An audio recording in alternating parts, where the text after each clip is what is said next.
na shauku kubwa ya wana-KKKT Dayosisi ya Konde kuona kuwa tuna ofisi nzuri na ya kisasa ambayo ina kila sifa za kuwa ofisi kuu ya KKKT Dayosisi ya Konde.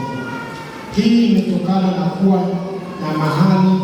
kuwa mahali ilipokuwa ofisi ya dayosisi kuwa na nafasi ndogo na baadhi ya idara kukosa ofisi za kufanyia kazi, uhaba wa eneo la maegesho, ofisi ya dayosisi kuwa mbali na kanisa kuu. Ujenzi wa ofisi kuu ya Dayosisi ya Konde. Mpendwa mgeni rasmi, ujenzi wa ofisi kuu ya Dayosisi ya Konde ulipata msukumo ndani ya wanakonde baada ya kupokea sadaka ya kiwanja namba 106 kutoka kwa Mkristo mwenzetu mwanadiaspora Mhandisi Lawrence Mwakiambiki. Ili kuongeza ukubwa wa kiwanja, dayosisi iliomba Chama cha Mapinduzi kubadilishana kiwanja namba 107 na nyumba ya dayosisi iliyopo kata ya Buliani. Tunamshukuru Mungu kwa Chama cha Mapinduzi kuridhia ombi letu na kupata kiwanja kilichotosha kazi iliyofanyika iliyo mbele yetu. Mpendwa mgeni rasmi, kanisa kupitia halmashauri kuu iliyoketi tarehe 23 mwezi wa kwanza 2023 patano namba 2023/1/1 iliazimia kuanza ujenzi wa ofisi kuu ya dayosisi mara moja.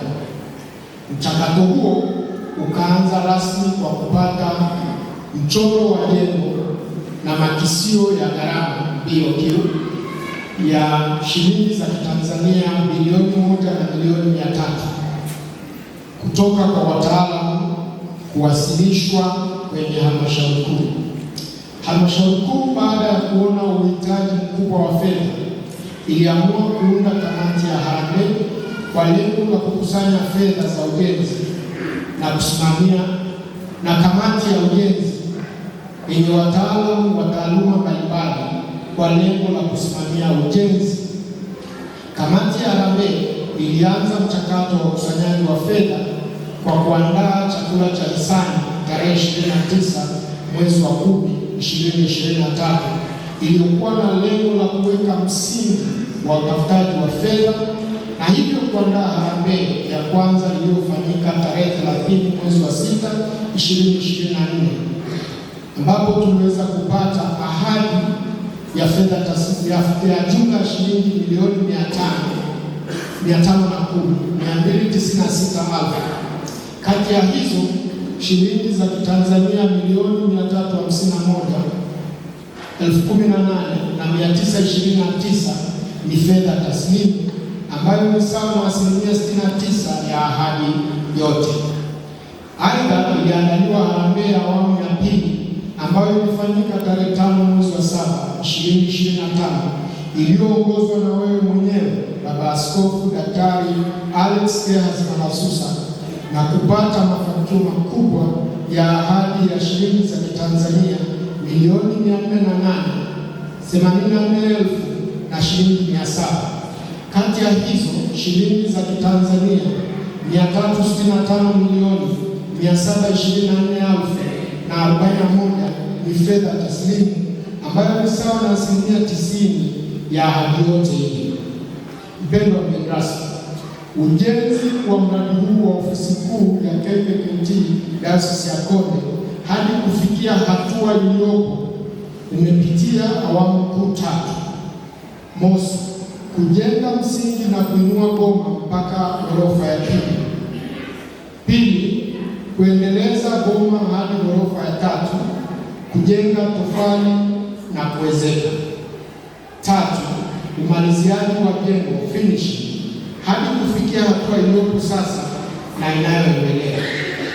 Mpendwa mgeni rasmi, katika harambee zilizofanyika kwa awamu mbili tulifanikiwa kupata ahadi ya shilingi za Tanzania 918,380,000 na shilingi 700. Kati ya hizo shilingi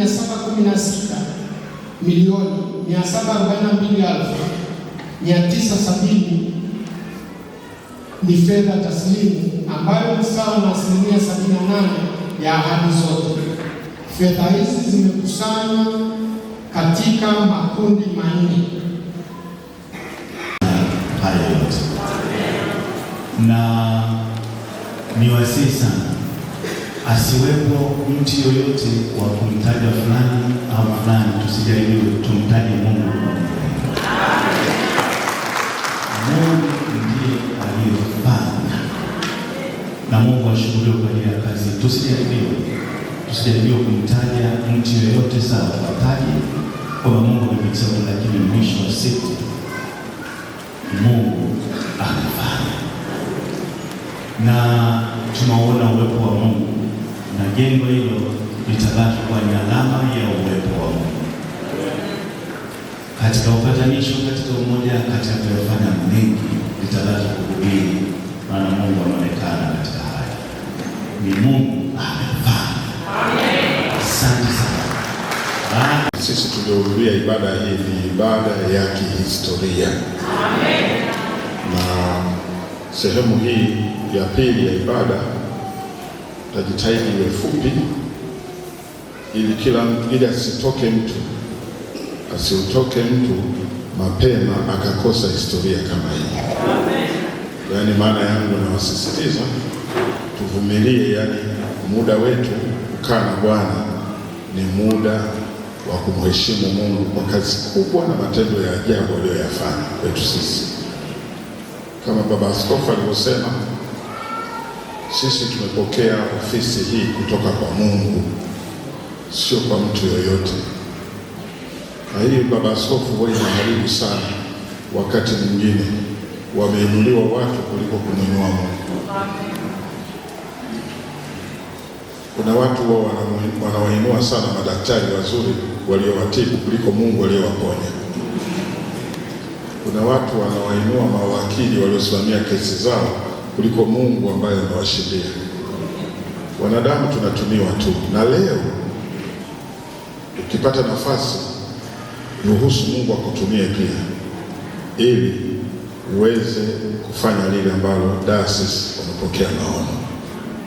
Na kama usijiweke wewe, sema Mungu nitumie kama chombo. Bwana Yesu apewe sifa. Nakushukuru Baba Askofu,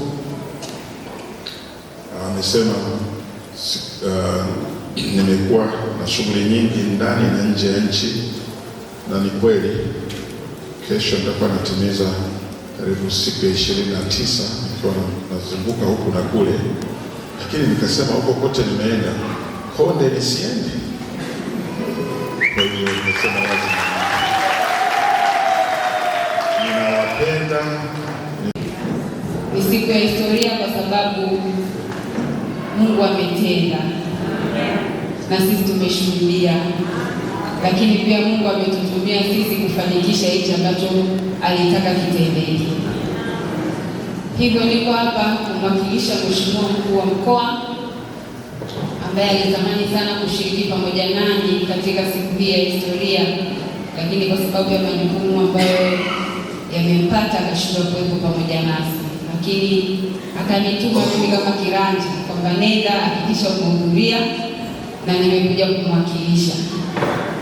Na anawapongeza nyinyi nyote, lakini pia ameniambia nikupongeze sana mkuu wa kanisa, lakini pia Baba Askofu wetu Makihaba kwa namna ambavyo mmeendelea kuliombea taifa letu, lakini mmeendelea kutuombea sisi kama Wakristo na wananchi katika nchi yetu hii. Anawapongeza kwa kazi kubwa ambayo mnaendelea kuifanya, lakini pia ameendelea kuwaomba kama viongozi wetu na sisi wote, ni jukumu letu sote kuendelea kuiombea nchi yetu, lakini pia kuendelea kumwombea Mheshimiwa Rais wetu Dr. Samia Suluhu Hassan, Mwenyezi Mungu amjalie hekima, lakini pia endelee kumsimamia katika majukumu mazito ya kuongoza nchi hii. Lakini pia ameendelea kuwaomba Wakristo wote, lakini na waumini wote kanisa hili tuendelee kuhakikisha kwamba tunaifanya kazi ya Bwana, tunapojenga nyumba za Bwana, tunapojenga ofisi. Hii ni sadaka, lakini pia ni hazina ambayo tunaiweka kwa Mwenyezi Mungu. Kesho na kesho kutwa tunajua kabisa sisi duniani tunapita. Tutakapoenda mbele ya Mwenyezi Mungu tutaulizwa, ulifanya nini? Ulishindwa hata kujijengea nyumba, ulishindwa hata kujenga ofisi ya kukaa watumishi wangu. Kwa kila mmoja tuhakikishe kwamba tunaifanya kazi ya Bwana, na kila mmoja kwa nafasi yake Mungu amempatia kipaji. Kuna wenzetu wamebarikiwa kipaji cha kuhubiri na kulisha kondoo, lakini kuna sisi ambao kila mmoja amegaiwa karama yake. Wengine ni walimu, wengine ni madaktari, lakini katika kila karama ambayo Mungu amekujalia, hakikisha hauachi kufanya kazi ya Mungu. Jukumu la kuijenga nyumba ya Bwana, jukumu la kuijenga sehemu ya Mungu ni jukumu letu sisi sote. Kwa hiyo tuhakikishe tunaifanya kwa ufasaha na tunahakikisha kwamba tunaiweka hazina kwa Mwenyezi Mungu, ili utakapomaliza safari hii au hata siku moja utakapokuwa unaitafakari maisha yako, kipo kitu ambacho utamuuliza Mungu kwamba Mungu, nilikujengea kanisa, nilijenga sehemu kwa ajili ya watumishi wako kukaa na kuweza kuwalisha kondoo wako. Kwa hivi vyote niwakumbushe tu kwamba hivi vyote tunavyovifanya ni tunaweka hazina kwa Mwenyezi Mungu. Niliwahi kusikia story moja, na nadhani kila mmoja kwa imani yake anaweza kawa ni shahidi. Mara nyingi viongozi wetu wa dini wamekuwa wakisisitiza swala la kutoa zaka, kutoa zaka, kutoa zaka. Na wengine katika nafsi yetu waga tunasema, tunaona wanatupigia kelele. Lakini niliwahi kusikia mhubiri mmoja anasema, yupo mtu aliwahi kuugua, akaumwa. Na aliumwa mpaka akaona kwamba sasa amefika mwisho. Lakini alikuwa anatamani kukaa. Na katika kipindi hicho kigumu ndipo aliposogea sadaka ya kanisa hili la Kristo. Kwa mama Seminari, ni zao la mama Seminari. Nilikuwa na watu pale, wachungaji baadhi hapa mimi wanafunzi wenzangu wa mama Seminari. Lakini pia nilikuwa nawaambia watu waishi kama hivi pale, mimi ni mwalimu wangu mchungaji Mwasakifu.